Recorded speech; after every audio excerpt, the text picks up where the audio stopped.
Yo, yo!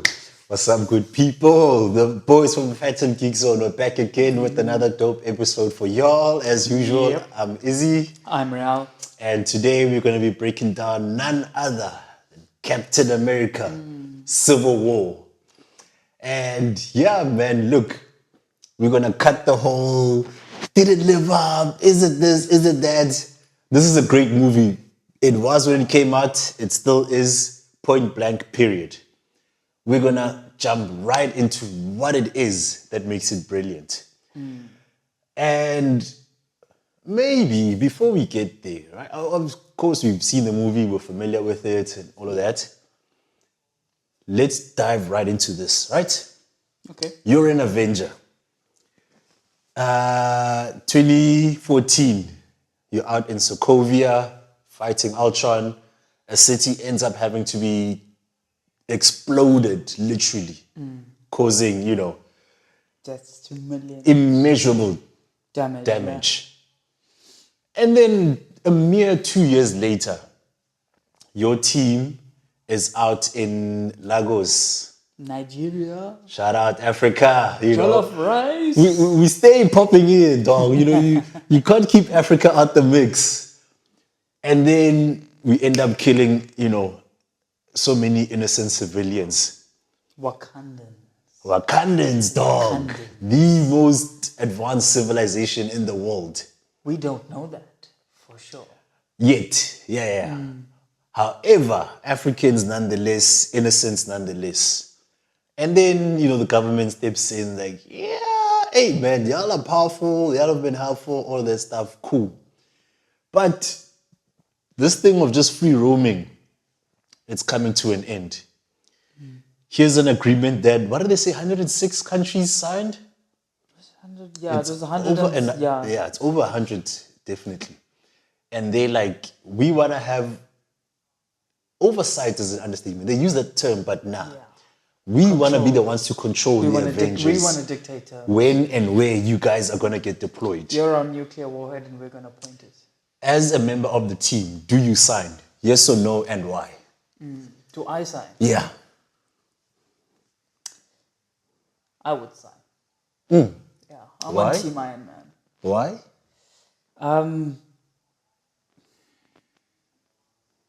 You need accountability.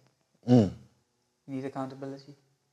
If you think as soon as, because absolute power corrupts absolutely. Okay. So at what stage is that corruption going to start, and then who's going to keep you in check?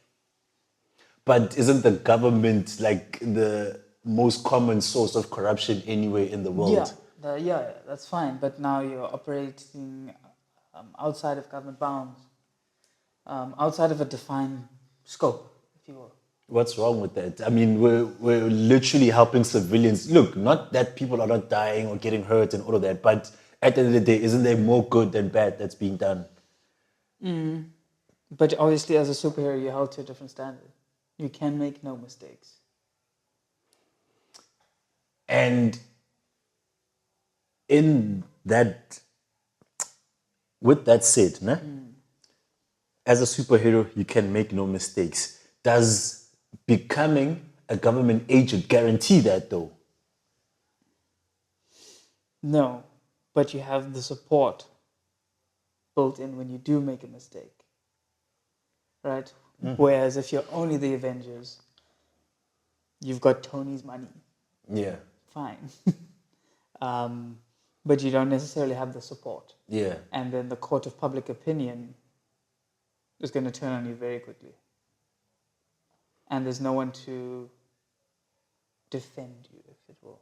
The people defending you would be, or the people accusing you would be the people who were defending you if you signed the accord or the agreement or whatever. But my issue is I'm for signing the agreement, but I'm of the opinion that it must be a two-way street. There can't be unilateral power on the member nations, and there can't be unilateral power on the Avengers side, Okay. There needs to be a specific criteria that says, okay, yes, we agree, let's engage now. and then it leads to correct allocation of resources. Then my final question is, to what extent can you understand the other side, if any? I get it. I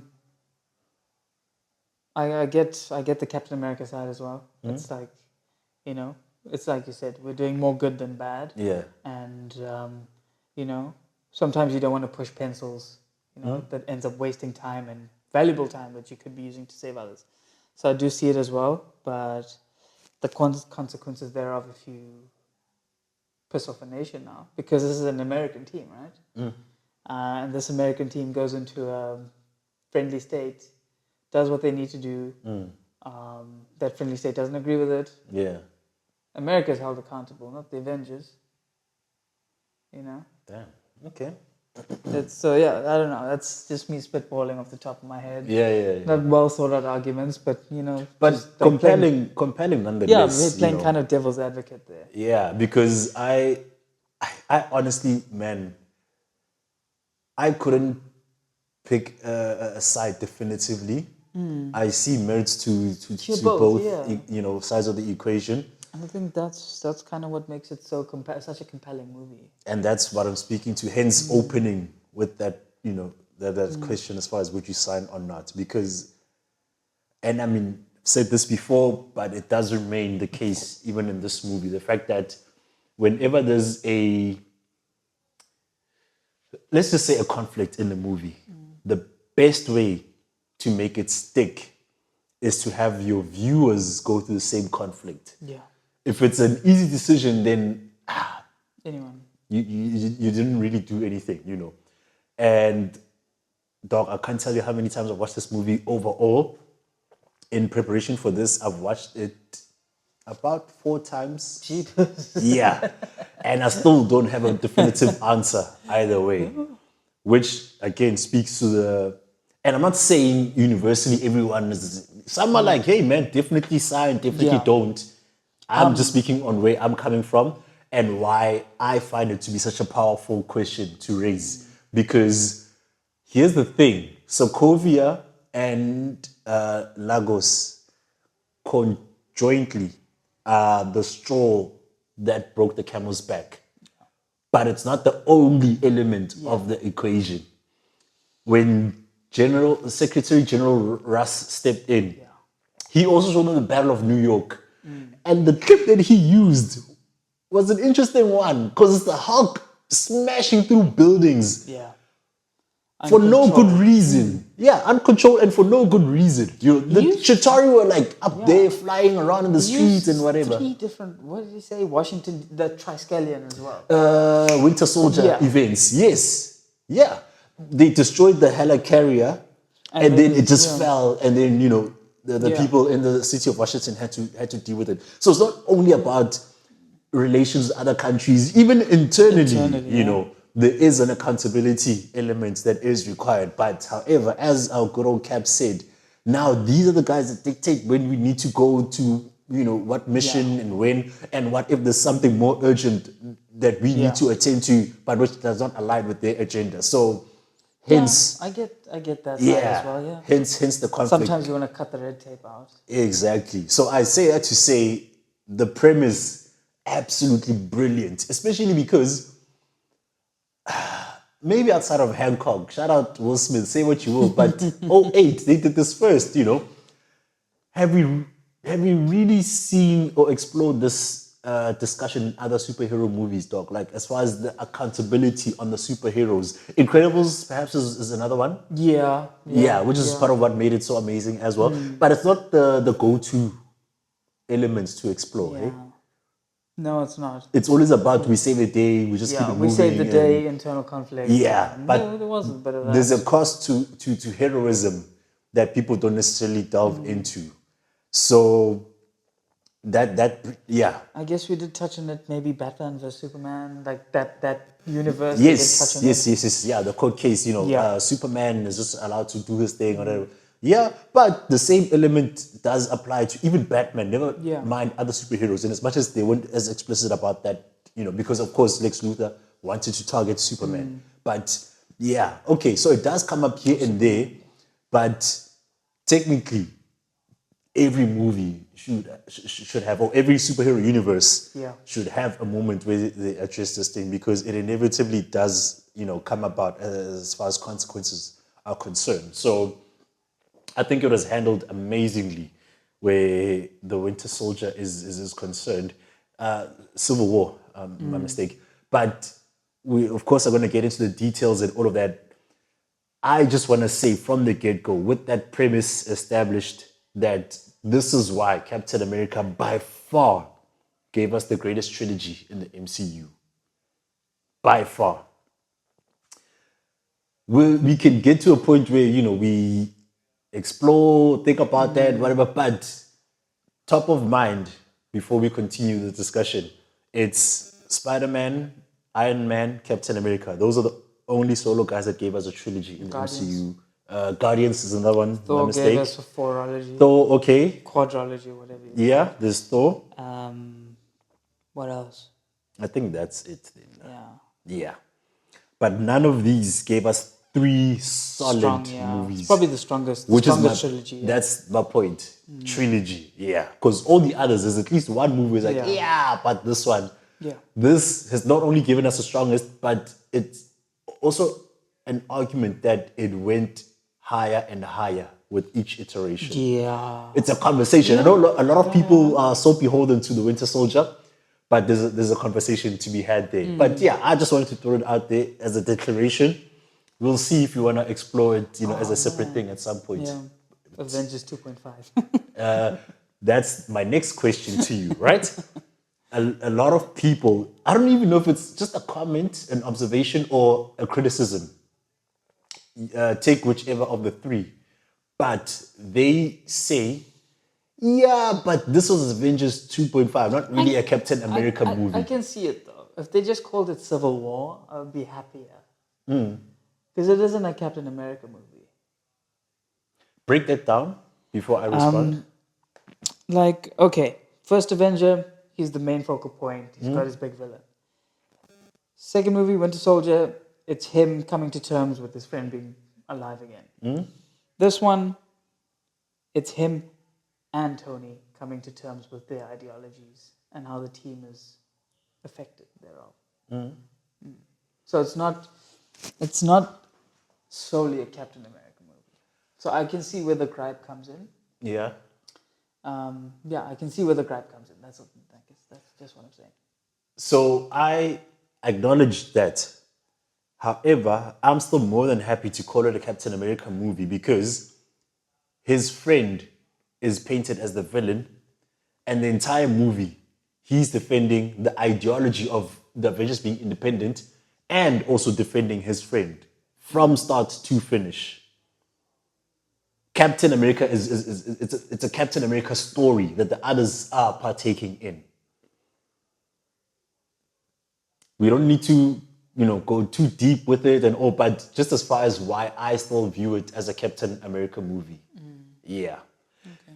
Okay. If I say any more, then that'll be more of, I don't know, shooting him bail as opposed to fleshing, the point out and all. But yeah, I've never really had any qualms where that's concerned. But yeah, let's then get into, some of the specifics.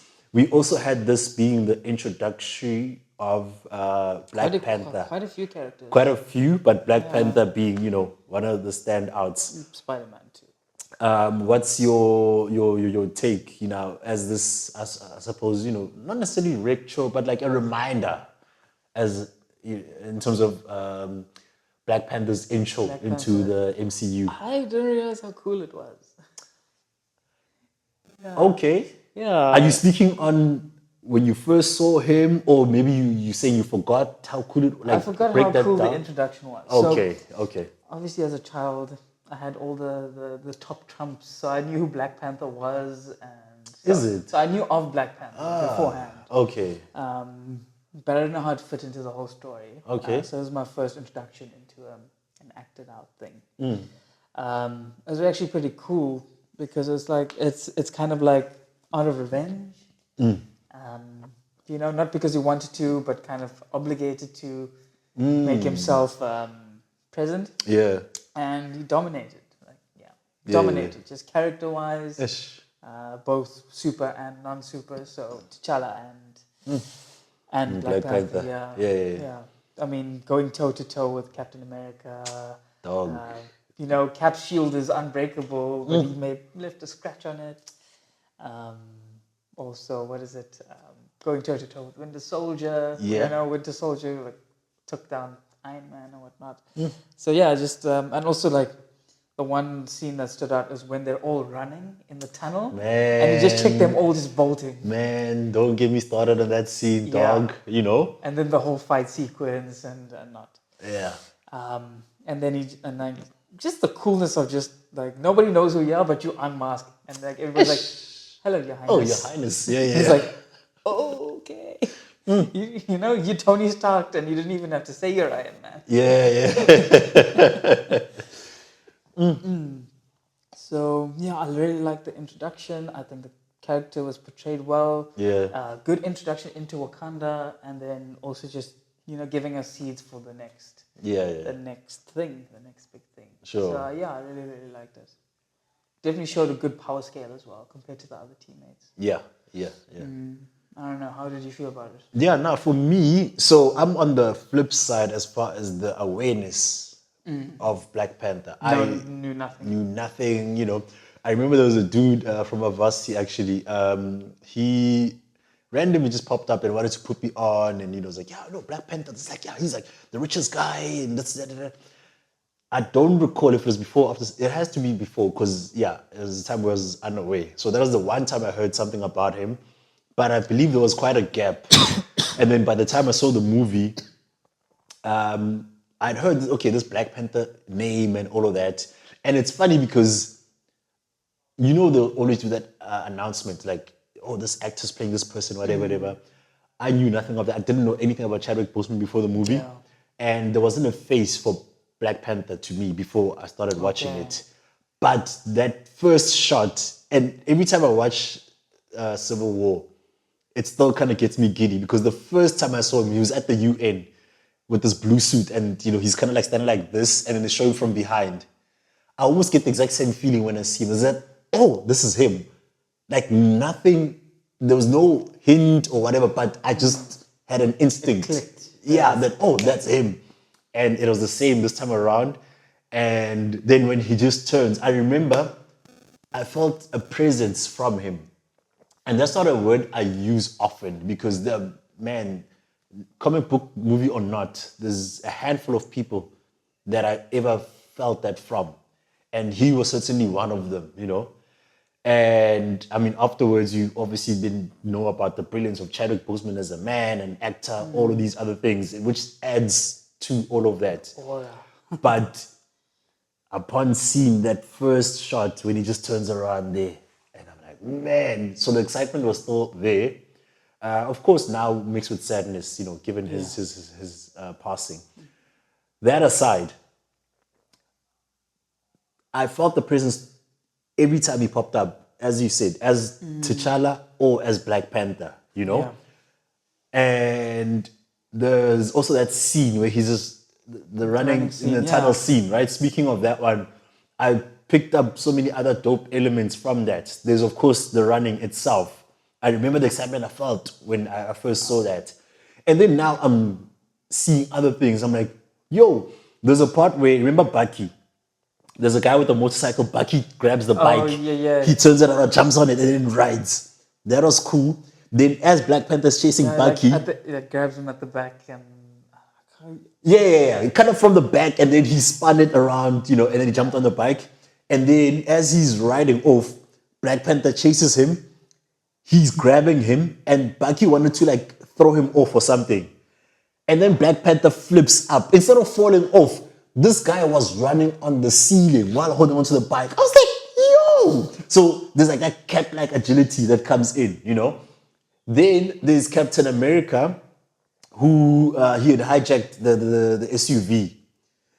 And then Bucky, he blew up the end of the tunnel. As it's coming down, Cap is about to hit that point. He turns the car to the side, He opens the door and he just comes out Oh running. yeah, that was cool. Ew! That was cool. That was so cool. I'm gonna pause there, né? And then divert over to. I'm gonna go back to the trailer. Don't worry.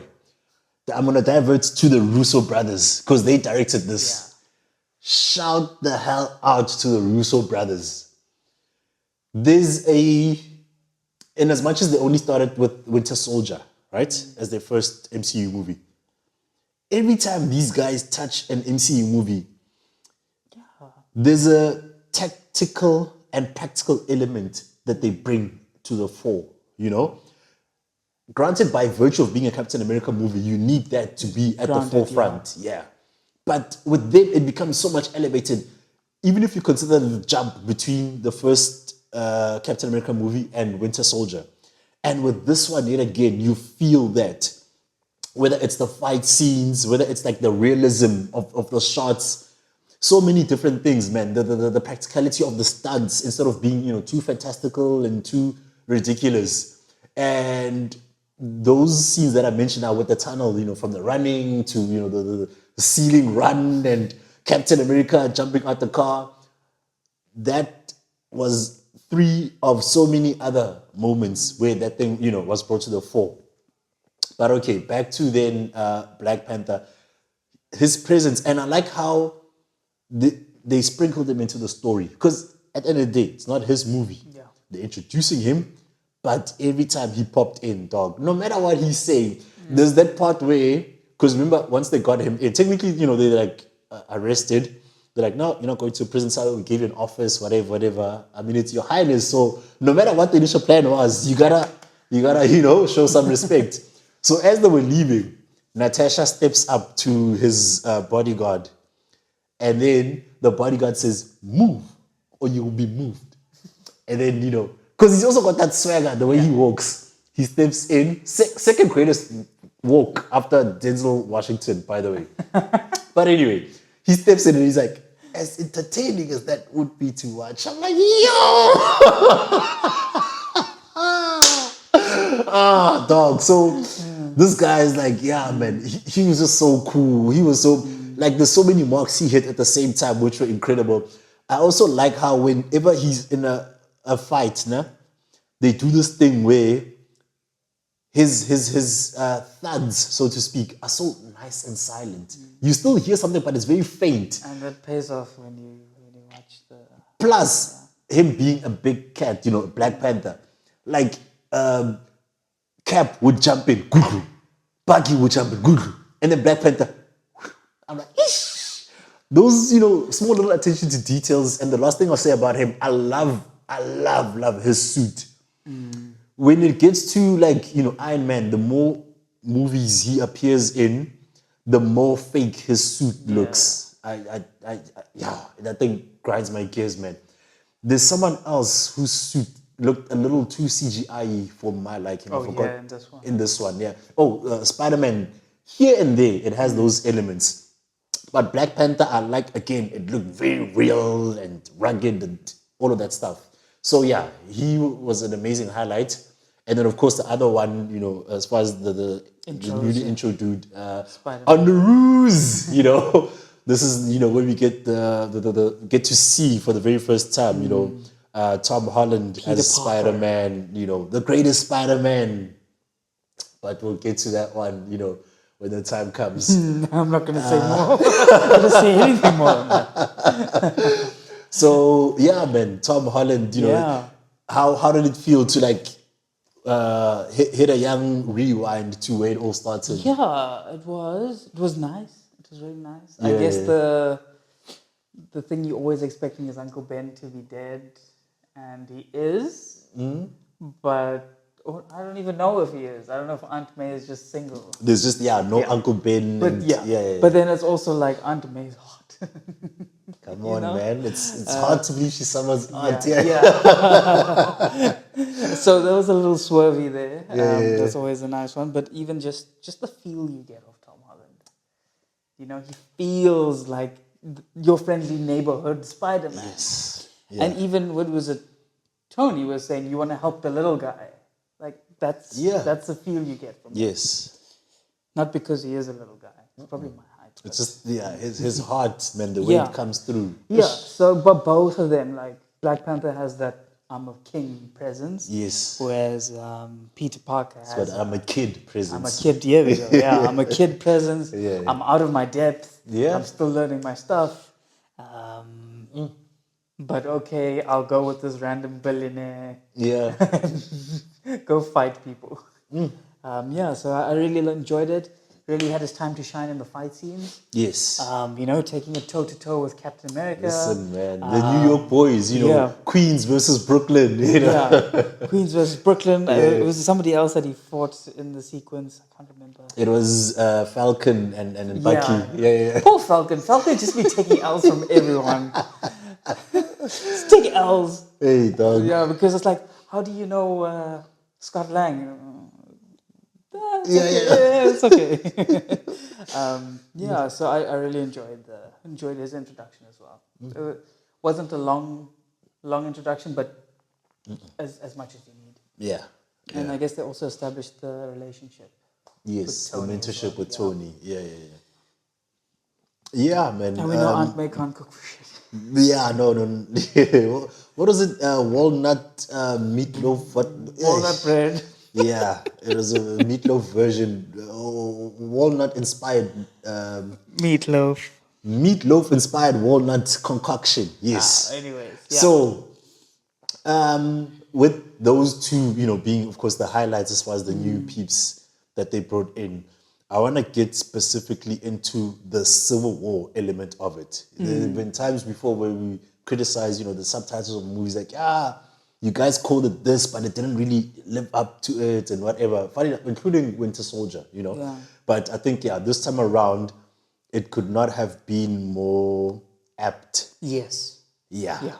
Right from the get-go. Aptly, the subtitle aptly named. Yeah. Yes. And I like that, especially as far as the group. Go on. No, go for it. I was going to say, as far as the group, right? The last time we saw them together is Age of Ultron. And then now in this one. What was the movie in between? Was there a movie in between? Can't remember. May have been Ant-Man. Oh, yes. Yeah. But the thing is, it was a side movie, so to speak. So that's why, even as far as events, these two It's kind of the next thing. Yeah, follow one another. So I also actually appreciated that element. So it's like you had everything building up to Sokovia. At the end, boom. And then right at the beginning, you establish the next, destruction that the Avengers have a hand in. Basically, it's just like downhill. Yeah. Leading to the build-up of that Civil War element. Yeah. Because remember, Ross, and I hate that naming because it's him and then there's the other Ross. Yeah. I'm like, is this one Russ and Ross? Are they both Ross? They're both Rosses. Why is no one addressing this? Everett Ross and what's it? General Ross. General Ross. But anyway. General, yeah. So, Tony came in with those dudes, dog. Yeah, he's like, where's Stark? He's coming, he's bringing, he's here. Mr. Captain Rogers wanted to know when Mr. Stark was back. Oh, and he's brought a special guest, Who is it? Secretary General? Secretary of State. Yes. So... And who is it? Our good old friend, General Ross from the Incredible Hulk movie. Yeah. And remember, even from there, although they didn't show the relationship in between, now that you say this, I'm reminded at the end of the movie, Ross was at the bar having a drink, and then Tony Stark walked up to him. Yeah, so he's in the universe. They've been knowing... Yeah. No, he's obviously in the universe, but I'm saying they've been knowing each other, but the relationship wasn't really explored in the meanwhile. And then now, this is kind of where it is. So I'm trying to emphasize that Tony was in on this from the get-go. Yeah. He wasn't brought the Accords along with everyone else and then decided, let me sign, let me whatever. You could almost think that they drafted it together in a sense, which speaks to his belief. But before we go further, let's rewind. At the MIT speech that Tony was giving, he encounters a mother whose son was killed in Sokovia.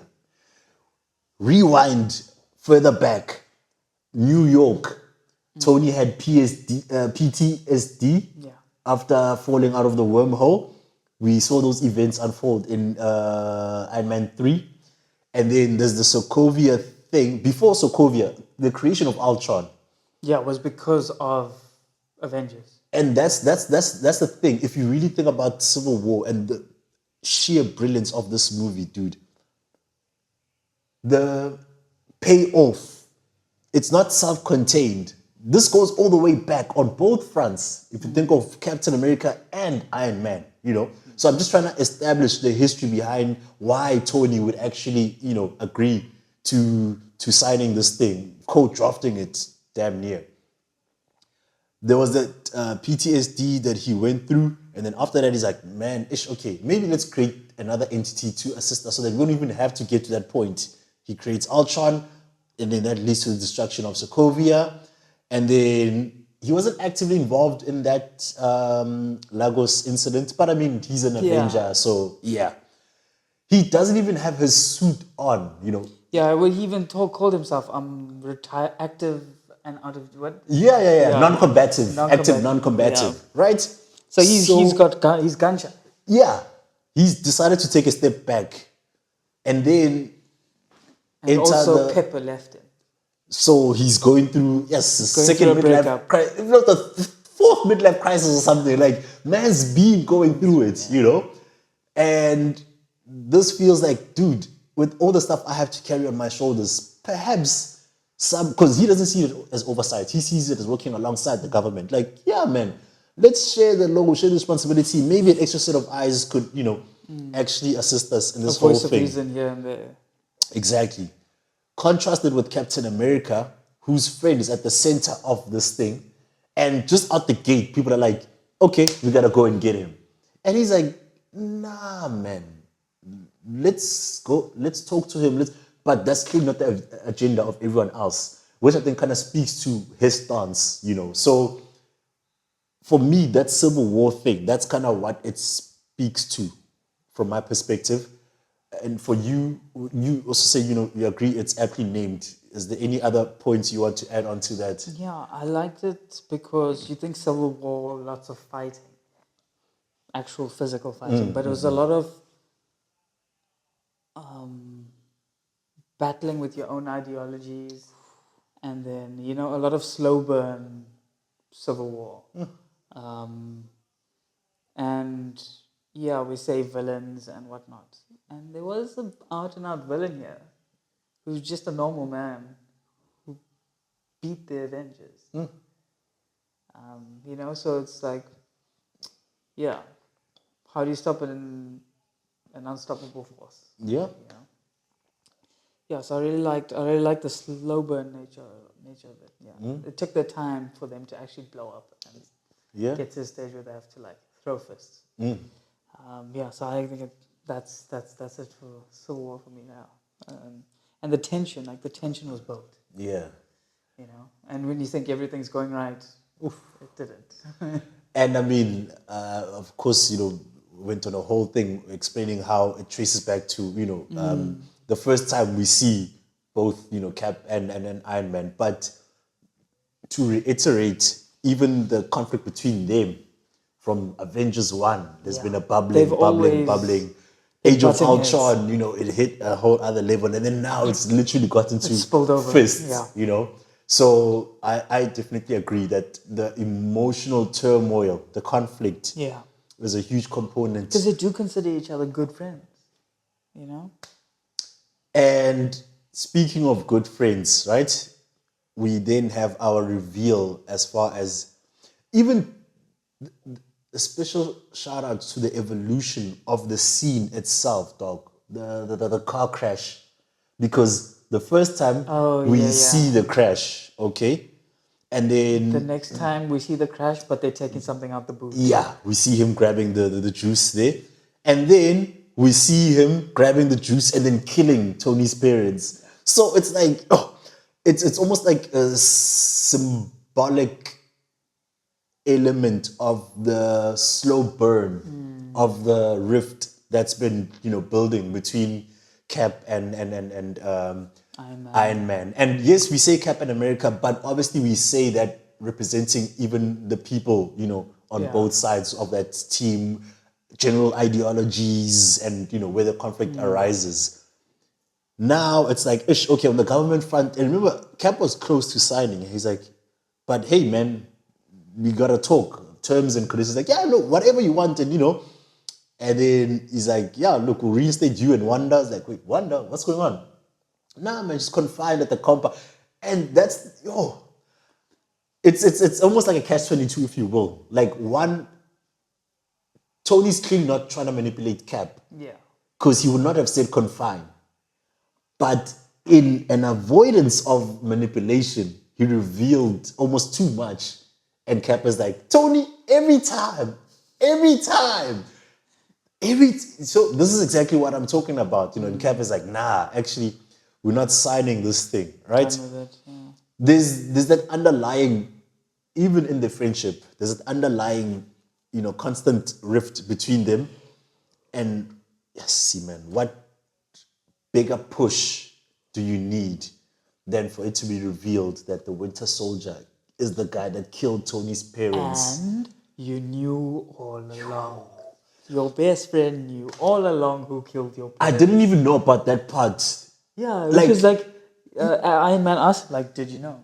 It's like, I wasn't really sure the details. Like, And then- did you know?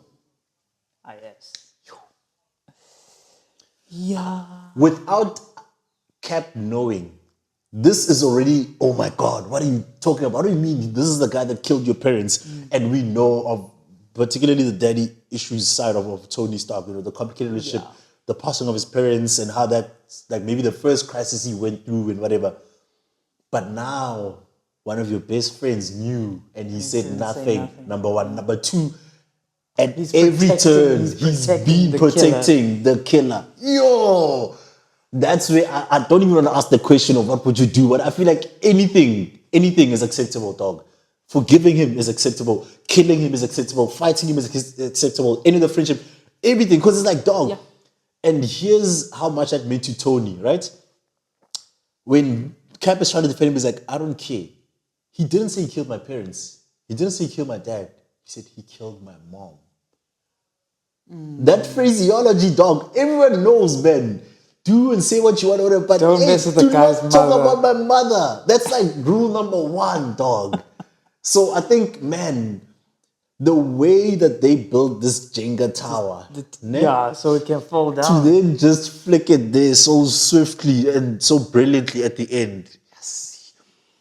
As appreciated as a movie is, I don't know if the different notes that add up to this brilliant composition are appreciated or highlighted enough. So for you, what's your view on just the overall build up?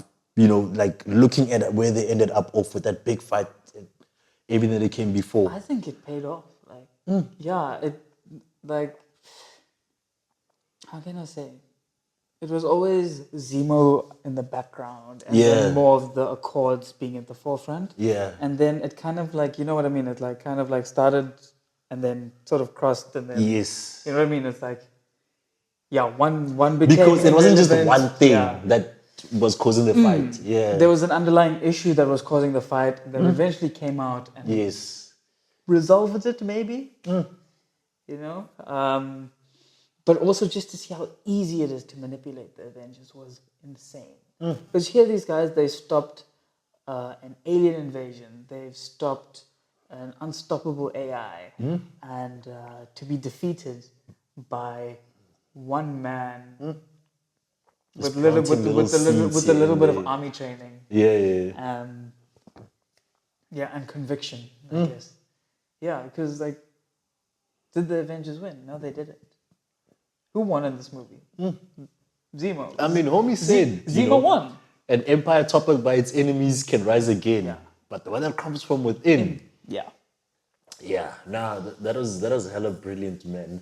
I don't know if you have an opinion one way or the other as far as Daniel Brew, man.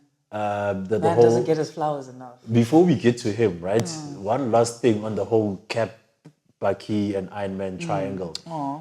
The- Unfortunately, Iron Man, you must know, your first love is your first love. And what can be done, dog? That's why, for me, I'm Yeah. like, whatever you do is justifiable, So I don't know if you feel the same, if you feel any different. Just with his response and, I think- Cap riding and dying for his homie.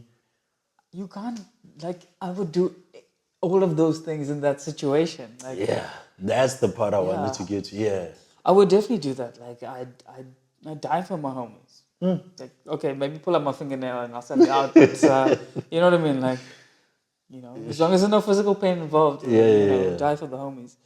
And then Tony's rage is completely justified. But also just to see Tony beating Captain America and Winter Soldier. Yeah. Like Yeah. just a man with just a man with a suit. Yeah. Beating the pinnacle of humanity and Going proper beast mode, Yeah. It's like, you can't take him on one. It's like, okay, analyze his fight patterns. yeah, and it just shows you the smartest man alive. Just Countermeasures implemented. Yeah, dog. All those fights for me was just all of them, crazy. from the beginning. Yeah, the ensemble the fights with those crossbones. I forgot what their name is. Frank Grillo and his gang. Yeah, no, I think it's Crossbones. Yeah, those dudes, right? To Bucky, Cap, and Black Panther, the ensemble fights, airport, and then at the end there, yes, man. But while we're on the fights, right? I will say my recent viewing brought about a small, again, you know me, I'm gonna just nitpick. being a nitpick. Small little gripe about the setting of the fight. The ensemble. Yeah. Fine, have it at the airport, but I don't like how they had it out in the open. Because for me, it was almost too big of a backdrop given how few people were involved. Okay. So that, for me, the contrast jumped out. Beforehand, it was just whatever. But now when watching it again, I'm like, yeah, man. There's like, even when they were running towards each other. That was a bit...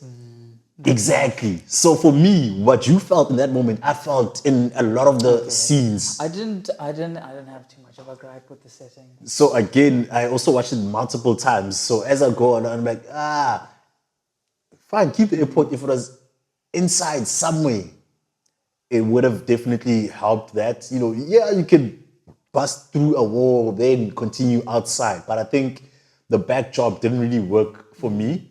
In certain moments, of course. But wasn't it more of them, like, the one team standing in the way of the other team? You could do that anyway, dog. If you're about to board a flight, whatever, as far as inside the building, show the confinement and maybe even highlight, overall tension. Not that it needs to be highlighted anymore, but it was too open. Okay. Yeah, especially as far as having it from the get-go. However, another interesting thing I picked up was, relatively speaking, it was the weakest fight, but it made sense. Remember, Natasha and Clint were fighting, and then Wanda threw Natasha, and then she says to Clint, "You're pulling your punches." I get it. Okay, I see where you're going. Yeah, they don't want to fight each other. Exactly, but that permeated throughout all of them. It was only like Black Panther was the one not holding back, but it made sense. He made sense. Yeah. But everyone else, they were just trying to subdue the other side. And even what was it? To go for the legs. Yeah, it wasn't like no, we had to and kill just on that, and a shout out to the continuity. Spider-Man went for the legs. Yeah. When Cap and Iron Man were fighting, Yeah. Iron Man went for the legs. He did say that's where he got it from. Yeah. He's like, yeah. So I was like, okay. He's like, yeah, he told me to, go for your legs and all of that. So for me, I felt that to be like such an interesting.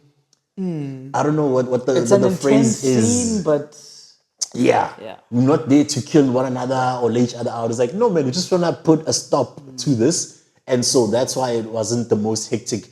However, that being said, a potential missed moment, in my opinion, I want to hear yours. When Vision accidentally hit Rhodey, I'm like, and I hate to do this to my homie Rhodey, if they had killed him, the emotional weight of everything would have gone to a whole other level. Because it's like, do you see what we're doing to each other? I don't think we were at the stage where we were going to kill people off. Remember, it was unintentional. Yeah. I do agree with you. It would have pumped it home even more. Yes. But that would have hurt, man. It would have hurt, yeah. Yeah, but I understand. Like, you don't want to kill off Rhodey, which is fine. But we got the best outcome we could have gotten. Yeah. Um, anything to just get Tony to be like, in his field. Yeah. Man's lost so much. Don't make him lose something else. Like, Okay, now that you say that, okay. Now that you say that, yeah. But like Falcon taking an L again there. Hey man, he's like, sorry man, I didn't mean to. Man just takes L's. Yes, man. And while we're on, yeah. Speaking of that fight, Yes, each member had their moment and highlighted their powers, that's what I was which I trying to really enjoyed. get to. Yeah, what did you So- like about this fight? Obviously, you go with Spider-Man just dropping in, stealing the shields, and just like, And then grabbing it, and then Yeah. yeah. That was fun. But also just seeing him spider-webbing and then like Empire Strikes Back. Yeah. I was like, Did you guys ever see that really old movie?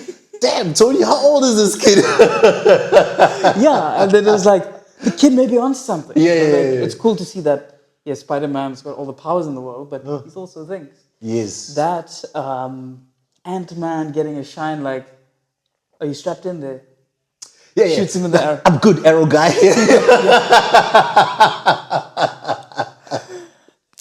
Yeah, so, Oh man. seeing him as Ant-Man and Giant Man and, Guys, we're gonna need something big. I got something kind of big, but I can't hold it for too long. If I rip myself in half, you guys is going without me. It's like, okay, what the hell is this guy on But that's to? cool Like, though, strength of conviction. yes, yes. They believe, it was also quite dope that, you saw Natasha got pulled off and then you didn't see her again and then it paid off at the end of the fight. Yeah. Who else got Wanda? They're kind of showing her power scale Yeah, in this yeah. movie. Yes. Just as how she disabled Vision at the beginning, but kind of alludes to it later down the line, what she needs to do. Yeah. She didn't do, and We'll get there. yeah. We'll get there. And then let's see, who else was there? Black Panther we had seen a few times. Yeah. I guess so. Bucky and Sam. Yeah, but each person had a little bit of a highlight, and then Vision obviously stepping in and just phasing through everybody like Yeah. for fun, but also showing that he's not just an AI; he's vulnerable as well. Like Wonder. So I really like that fight where, yes, as you were saying, it is subdued compared to the others, but Yes. We needed it. yeah, we needed it, Yeah, and everybody shone. Yes, they definitely got a chance to showcase themselves. And Yeah. I liked all those moments, man. You just reminded me now, and I think I just lost it. We'll find it again. Yeah, no, it'll come back again. But in essence, the one other thing I did want to mention, I definitely agree with you on all fronts. Yeah, this fight was dope. Nice little fun moments all over the place. Speaking of the arrow guy shots thingy, he gets inside Tony's suit and weapon systems, detached, whatever. And What's then going on there? It's such a cool fix as well with Tony. It's just like The flashing. fire extinguisher. Yeah. It's like, wait, is someone talking? Who's that? It's me, your your conscience. conscience. We haven't spoken in a while, And it's like Scott Lang being Scott Lang. That was pretty fun. Black Panther, the one other thing I want to say, I liked there was a greater emphasis on his footwork when he fights. And remember, that's the association with cats, landing on their all feet fours, and whatever.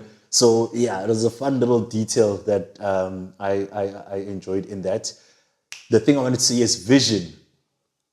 Man, Vision, dog. And I guess it's so apt that he's called AI. Like the intelligence portion really comes through with him. Every speech this guy makes, not only is it so eloquent and profound, but like for me, it's that first speech where it's like causality. Like that's the one I'm getting to, the- right? He's like, ever since Mr. Stark revealed himself as Iron Man, the number of enhanced individuals has increased exponentially. And by our sheer strength, we attract, challenge. And that challenge breeds conflict, And that conflict brings catastrophe. Breeds catastrophe. So some oversight is not something that we can just shut to. I'm like, Vision and the boss. Yes.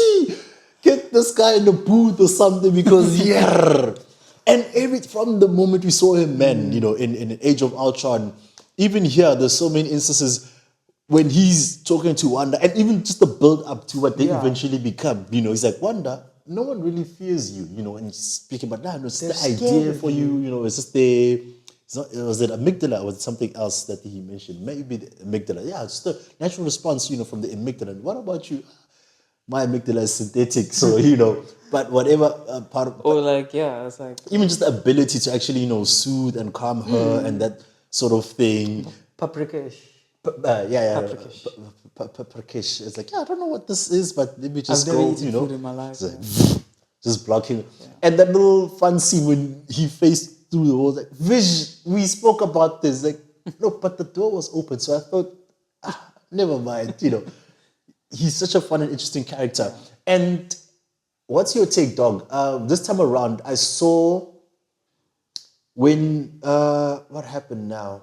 I don't remember. There was a scene between him and Mr. Stark talking, and for me, I'm like, is there some underlying allegiance, or is it simply tying back to his speech about conflict and oversight, where he's like, no, this is just the right side to be on. It would make sense, right? Because it's He Jarvis. created him. It's Jarvis. Vision Yeah. is the basis of Vision is Jarvis. So yes, So for me, it was like a question. I couldn't land on an exact, answer. But I was like, I wonder if there's just something brewing there. Of course, they never really, Yeah. played with it going forward. But yeah, I thought there was a fun little catch. Let's get then to Zemo, right? So when the movie dropped, people were up in arms because for them it was like another example of Marvel not doing their villains justice. okay. So I Now- had never heard of Baron Zemo before. Sure. Still don't know what he is in the comics. Yes, same. Yeah. So But- I only know this iteration. What's you touched on it a bit, but maybe expand a bit more on your take on him as a whole in his role in this movie. So for him, it's straight up revenge. Straight up revenge. Yeah. He was on the side of pro superheroes until it affected him negatively, and then it was straight up revenge. Yeah. And he put his plan into action, and it worked. Yeah. Like from the framing of Bucky to what is the one? Getting into the safest place in the world. Yeah. Getting to Bucky. Getting to Bucky to reprogram him. Even they had him by the scruff of the neck and they couldn't hold on to him. Yeah. And a man with nothing to live for is The most dangerous very, man. Yeah. Yeah. And we know he had nothing to live for because at the end we see the payoff. And the thing about the voicemail also, the first time it kind of sounds like it's real time. And then when he plays it Oh again. yes, yeah. And just to see that he deleted the message as well. So if you didn't know, his family got killed in Sokovia. Father, kid, and wife, and he plots revenge against the Avengers, and he wins basically. In my eyes, he's won. And people were like, Cap was like, this is the actual bad guy, and nobody believed him. Then they did believe him, but also like he played chess when these guys were playing checkers. Like Cap and Iron Man came together, and then he showed that final video, and then they started fighting, and then they thought he was like trying to get more Winter Soldiers, but he actually doesn't Just want trying to Winter put him Soldiers. into that whole thing. Yeah. Really well done. Daniel Bruhl, as I said, doesn't get his flowers enough. Yeah.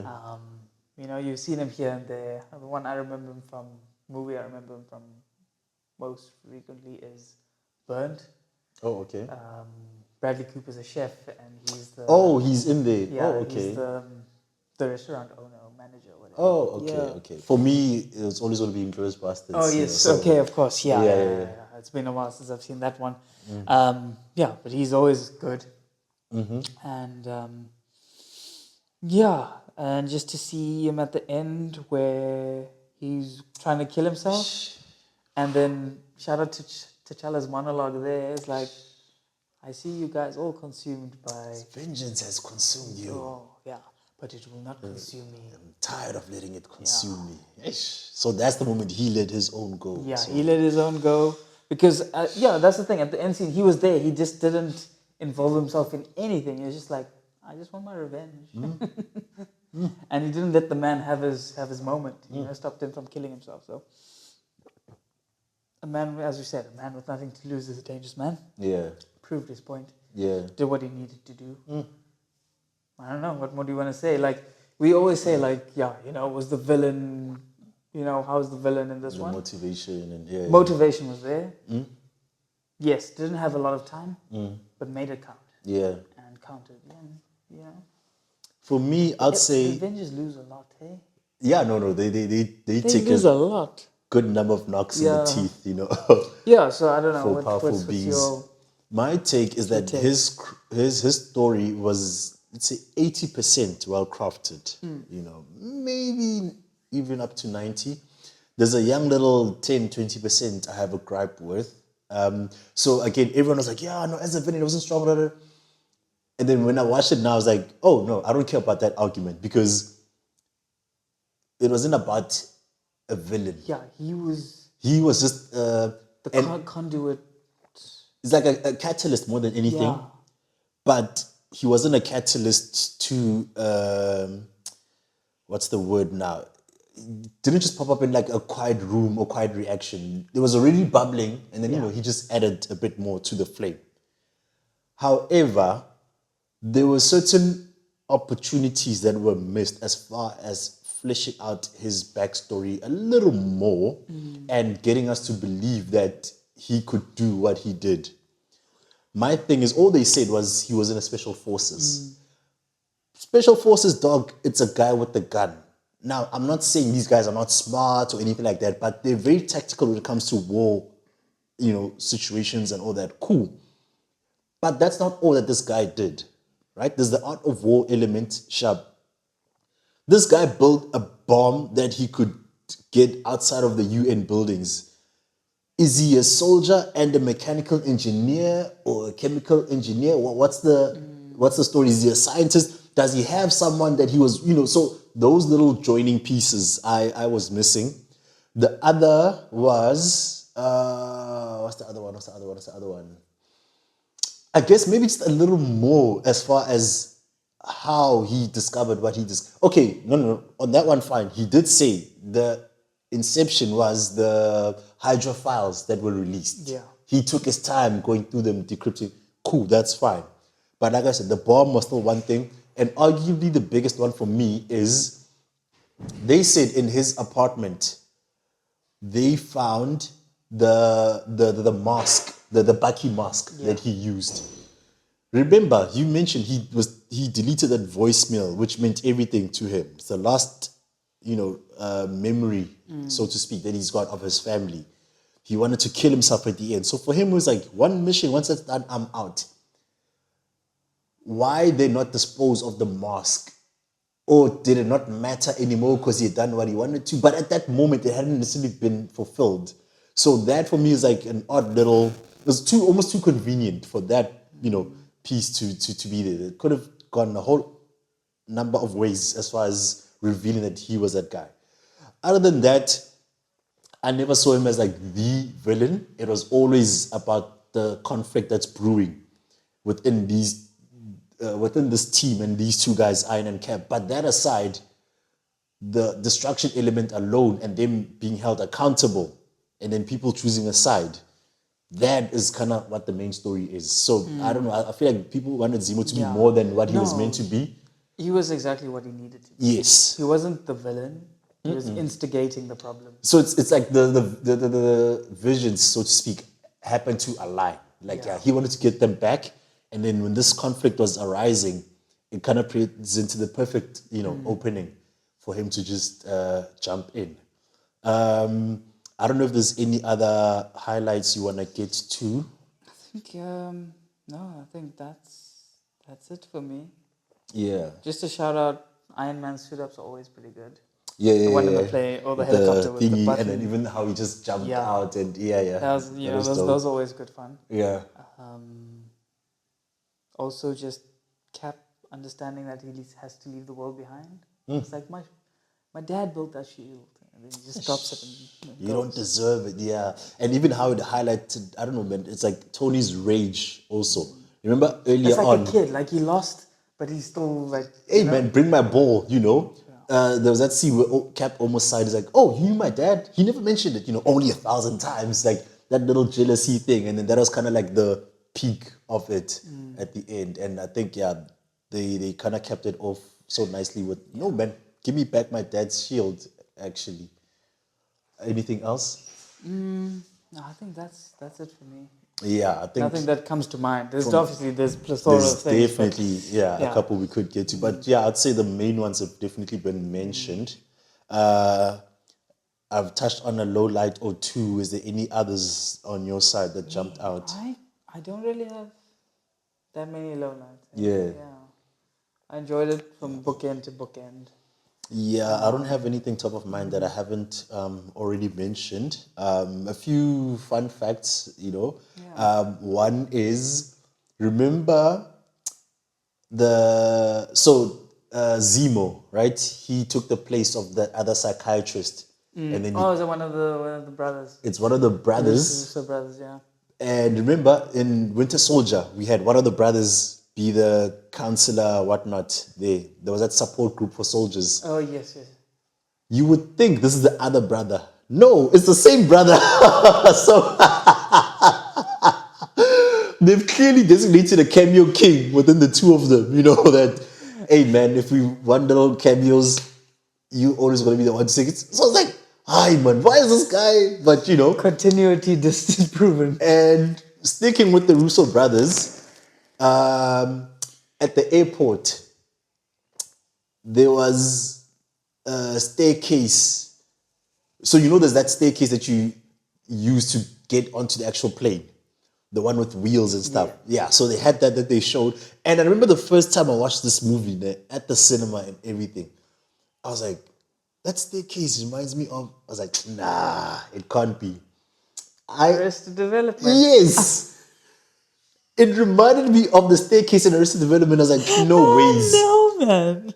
And then only to learn that no, the Russo brothers' origin story goes all the way back to Arrested Development, whatever. So now when I see it again, I'm like, damn, it's only so funny because it actually is, you know, Michael's staircase. So yeah, that was a fun little Easter egg that popped in there. Then the last one that I have top of mind, when Bucky was in that little container, when Zemo was interviewing him, on the suppose screen left, you know, it's got the letter D, and then on the right side it had 23. D23 is Disney's in-house Comic-Con type thing where they announce, you know, the movies and TV shows that are coming up and whatnot. So yeah, that was a fun little That's a cool Easter egg that that's a cool Easter I egg. picked up on. Then not a fun fact per se, more just a shout out, man. T'Challa's father. Yeah, Dr. John Kani, you know, one of our most prolific actors, you know, from the days of the protest theater, you know, during apartheid. And he owned the theater scene, you know, did a lot of work locally, you know, movies, TV, and then crossed over to the States some way, somehow. Oh, yes, there is actually a fun fact as part of his story. So, here's how this guy joined the MCU. Nah? Of course, Dr. John Carney, well known, well renowned. They call him, hey man, we want to get you involved in this thing, you know, whatever. He's like, oh, Marvel, yeah, is that big? Okay, yeah, no, sure, why not? Send me a script and, you know, yeah, we don't really like sending scripts and, you know, can you maybe just, no, I'm not going to commit without a script. Okay, no, we'll get back to you.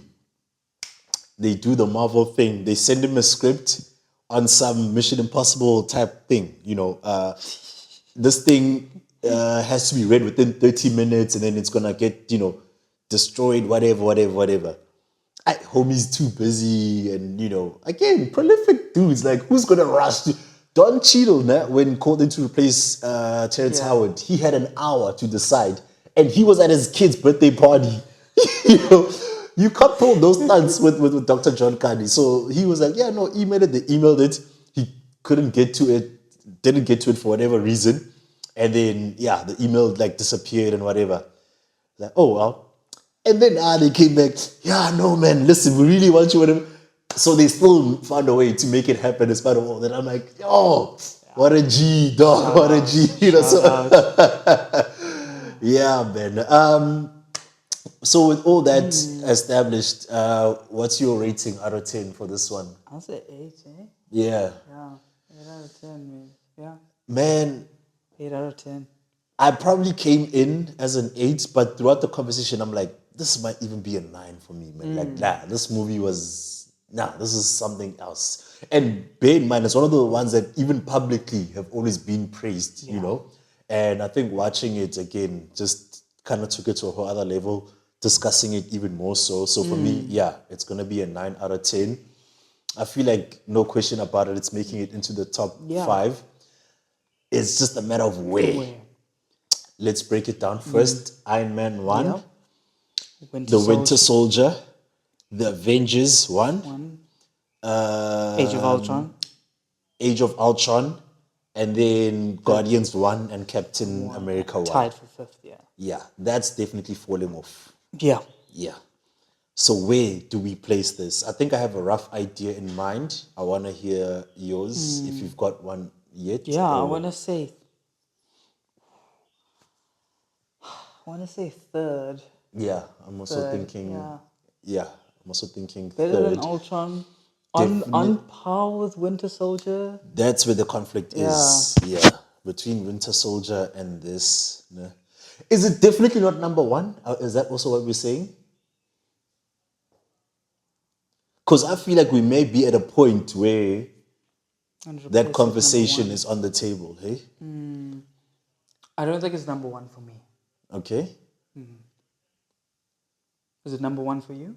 I feel like it's worth the conversation, man. Like again, Okay. yes, there is that nostalgic love and everything Yeah, that we for have. Iron Man, yeah. That's long been established. But for me, it's like, if you think of just the strength of it all, man, every beat, start to finish, as I said, just the one scene alone, you use a car crash scene and you show it like 3, 4 times, each time showing a new element and highlighting how the conflict within the entire movie has been building up bit by bit. You know, you add in the dope introductions, you add in the dope fights, the emotional struggles, and I feel like every note you could want in a movie period, they've done such an amazing job. And as I'm saying this, I'm reminded that when we did The Winter Soldier, you mentioned how it went from a war movie and then now this one is a spy thriller. And I said the next one is a different genre.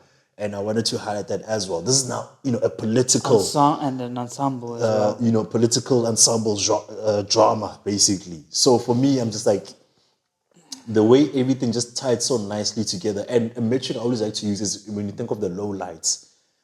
And I'm like, the way there's hardly any in this one only serves to elevate the greatness of the highlights. So for me, I think, yeah, it might be worth number 1, man. Ooh, I do like your way of thinking. Yeah.